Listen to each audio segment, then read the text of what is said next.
Hello students, let's see this question. The question says the most stable conformation of ethane is चार options आपको given है. Yeah.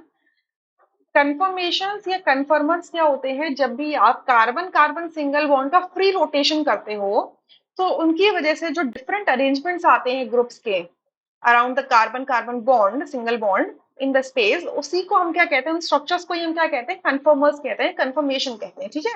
So basically ये stereo isomers ही होते हैं. या अब ईथेन की बात करें तो ईथेन का स्ट्रक्चर कैसा होगा, carbon single bond carbon and each carbon से 3 हाइड्रोजन लग रहे हैं. सो ये जो कार्बन सिंगल बॉन्ड कार्बन है इसको हम फ्रीली रोटेट कर सकते हैं. या this can be freely rotated, इसको रोटेट किया जा सकता है. सो इसके दो टाइप के कन्फर्मर्स पॉसिबल होते हैं. अगर मैं इसको किस फॉर्म में दिखाऊं, न्यूमेन फॉर्म में दिखाती हूँ. ये आपका फर्स्ट कार्बन है, ये आपका सेकेंड कार्बन है. तो ये फर्स्ट कार्बन से आपका क्या लग रहा है, लेट से ये फर्स्ट कार्बन है, ये सेकेंड कार्बन है. ठीक है. फर्स्ट कार्बन को मैं डॉट से रिप्रेजेंट कर रही हूँ, सेकेंड को मैं सर्कल से रिप्रेजेंट कर रही हूँ. तो फर्स्ट कार्बन से 3 हाइड्रोजन लगे हुए हैं, मुझे ऐसे दिख रहे हैं.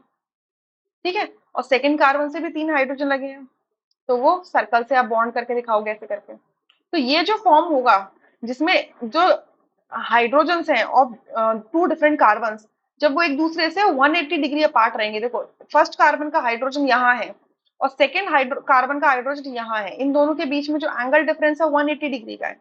तो इसको हम क्या कहेंगे, स्टैगर्ड फॉर्म कहेंगे इसका, स्टैगर्ड. ठीक है.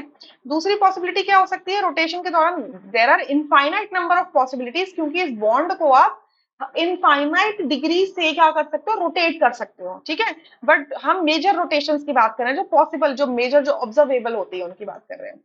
तो दूसरी पॉसिबिलिटी क्या हो सकती है कि फर्स्ट कार्बन के हाइड्रोजन ऐसे हैं, सेकेंड कार्बन के हाइड्रोजन जस्ट फर्स्ट कार्बन के हाइड्रोजन के पीछे आ जाए, जस्ट पीछे आ जाए.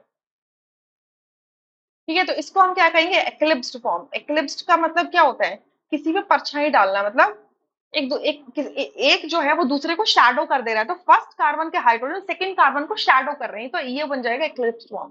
तो जब भी कोई शैडो स्ट्रक्चर होती है, शैडो तरीके से होता है, तो वो रिपल्शन कॉज करता है, क्योंकि बॉन्ड्स में इलेक्ट्रॉन्स और इलेक्ट्रॉन्स एक दूसरे को रिपेल करने लग जाते हैं. तो जनरली स्टैगर्ड फॉर्म आपका क्या होगा, मोर स्टेबल होगा इथेन का, और एक्लिप्स्ड लेस स्टेबल होगा. सो इथेन के केस में दो ही बन सकते हैं, स्टैगर्ड एंड एक्लिप्स्ड. इस वजह से कब मोस्ट स्टेबल होता है, staggered. So D option correct हो जाएगा, rest are incorrect. Boat form and chair form ये कब पॉसिबल होते हैं, ये आपका